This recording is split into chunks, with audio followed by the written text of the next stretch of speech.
bit where you probably won't realise that you do need to make sure you've got a grip of. You need to know what's going to happen. You need to make sure that you've worked through the logistics. Hello lovely couples and welcome back to my channel. I'm Lauren, wedding planner and owner of Bluebird Creative. I provide a weekly dose of wedding planning goodness for the modern couple. So if you haven't already, make sure you subscribe to my channel and don't forget to hit the bell because you'll be notified every week when a new video lands. This week we are following on from last week's video, which if you haven't watched, I will link it here for you, which was all about building your wedding day timeline. I decided when I was editing the video last week that I would actually split it into two parts so that it wasn't too much information and that you didn't have too much overwhelm watching it. Plus it just kind of made sense. So last week we talked about building your wedding day timeline from your ceremony onwards, and today we're going to be talking about the bit before your ceremony. So you might think, okay, well what's that, like we're getting ready? But there is a lot more to that part of the day than you might realise, and you need to make sure that you've got a handle on it, otherwise the rest of the day might not be ready and it might not go as you'd want to. So this part is really, really important.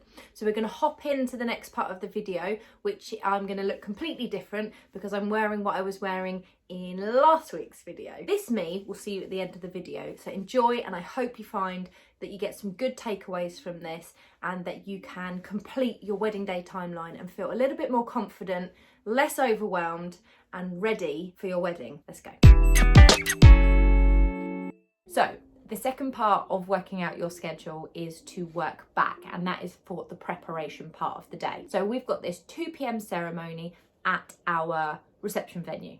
Okay, perhaps you're getting ready at the venue, so you want to be ready in your dress, just relaxing with a glass of Prosecco or whatever your drink of choice is, and you want to be in that position about 30 minutes before your ceremony, because first of all you're going to have to speak to your registrar, and that would be probably about 30 minutes before the ceremony. Both the groom and the bride need to speak to the registrar. So we want to be ready at 1:30 to have a chat with the registrar, which means we kind of want to start getting ready between 2 to 2.5 hours before then. Now, you don't have to, and it's not necessarily going to take that long, but I would highly advise that you allow that much time, and your makeup artist and your hairstylist, or it might be the same person, or you may have a team, they will advise you on how long they're going to take, but just make sure that you're ready at least half an hour before, if not an hour before, and then getting into your dress 15 minutes before that point where you need to meet with the registrar so that you're ready. You don't want to be stressing, you just want to be chill. You want to be having a drink, you want to be enjoying it. You don't want to be getting hot and flustered before the day's even started. So allow that time for yourself to get ready. If you are not getting ready at the venue, you need to also allow transport time depending on how far away you are from the church or the venue. Now, the other things that you need to consider with your timeline that I haven't talked about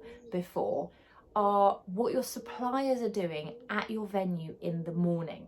Now, this is really hard to talk about in a general video, but the things to consider are: what time is the florist coming? What are the caterers doing in terms of setting up your styling for your tables? Are they doing the stationery for you, folding the napkins in the way that you want, adding the favours where you want them? Have you got a stylist coming in doing that, or is it the caterer or the event manager or wedding coordinator? Whoever it is, you want to know who's doing what and at what time. If you've got lighting being set up, what time are they coming in? And have you checked if they need to have access before other suppliers?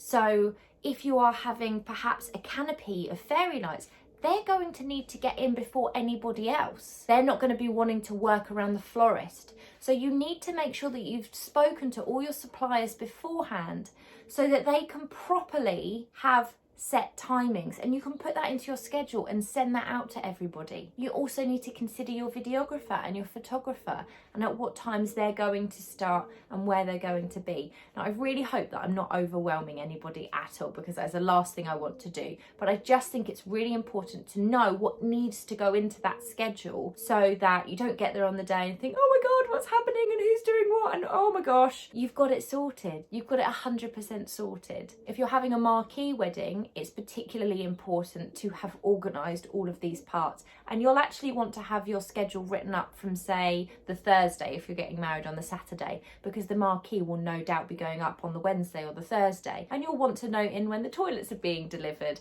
and when the flooring's going down, and when the furniture's being brought in, and when the generator's being turned on, and the lighting, and so on and so on and so on. So it's very difficult for me to give you any timings for those parts of your wedding day, because the timings are going to be so different depending on the type of flowers that you choose, whether you've got installations, whether you've got lighting being hung up, whether you're in a marquee or a dry hire venue or a hotel, depending on all the different elements that you've decided to add into your day, especially the styling elements, because those are the bits likely to be done on the morning of. So just remember the different types of suppliers and really sit down and have a think about how will it work, who's turning up when, and making sure that the picture actually works as a whole and that they're not going to be in each other's ways, because that's really, really important. So guys, I hope you found this video helpful. I really hope that it hasn't been overwhelming, because that is not what I'm trying to do. And I hope that giving you the general timings for the day really helps you start putting that piece together. But as I mentioned,